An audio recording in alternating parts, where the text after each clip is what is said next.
एक मीरपुर गांव था जहां राहुल, श्रद्धा और करण रहते थे।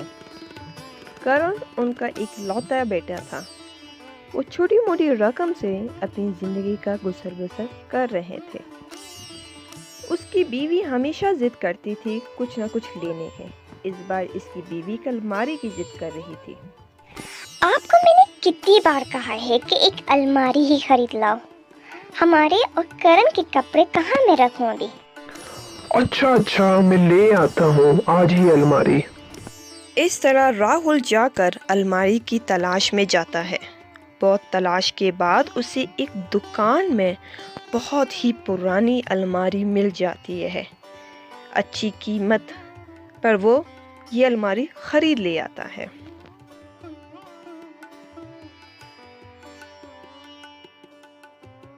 अरे ये तुम किस तरह की अलमारी ले आए हो? इतनी पुरानी? तुम्हें कोई और अच्छी अलमारी नहीं मिली? अब बस जितने मेरे पास पैसे थे मैं उतने में ही लाया हूँ, इसी में गुजारा करो। अरे वाह, हमारे घर में एक अलमारी आ गई। चलो देखते हैं हम इसको। इस तरह वो अलमारी के पास जाते ही अलमारी से दूसरी दुनिया और ले जाती है। तुम यहाँ कैसे आए हो? तुम उस अलमारी से आए हो ना? हाँ, मैं उसी से आया हूँ। देखो यहाँ से चले जाओ। अरे क्यों? बस यहाँ से चले जाओ, तुम्हारे लिए अच्छा होगा। यहाँ चारों तरफ बर्फ ही बर्फ क्यों है? क्या कर बता सकते हो इसकी वजह मुझे? चलो इसकी वजह मैं तुम्हें बता ही देता हूँ। बहुत पहले की बात है। दुनिया का एक बंदा इस दुनिया में आ जाता है। न जाने उसने ऐसा क्या किया था कि वो हैरी उसकी बातों में आ जाता है और दुनिया की सारी राज इस दुनियावी बंदे को बता देता है। इस तरह वो आदमी हैरी की बातों का फ़ायदा उठा के उनकी दुनिया की एक नया फूल उठा ले आता है, जिसकी वजह से उनकी दुनिया में हर तरफ बर्फ़ ही बर्फ़ होता है और वो बर्फ़ की लपेट में आ जाते हैं।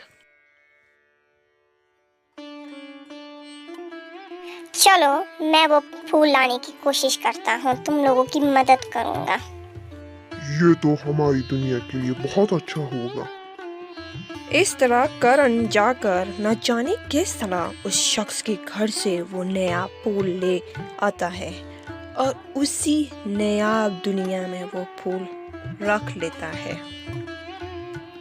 तुमने हमारी बहुत बड़ी मदद की, हम तुम्हारी नेकी के एहसानमंद हैं। कोई बात नहीं, वैसे भी हम दुनिया लोगों वाले ऐसे ही होते हैं।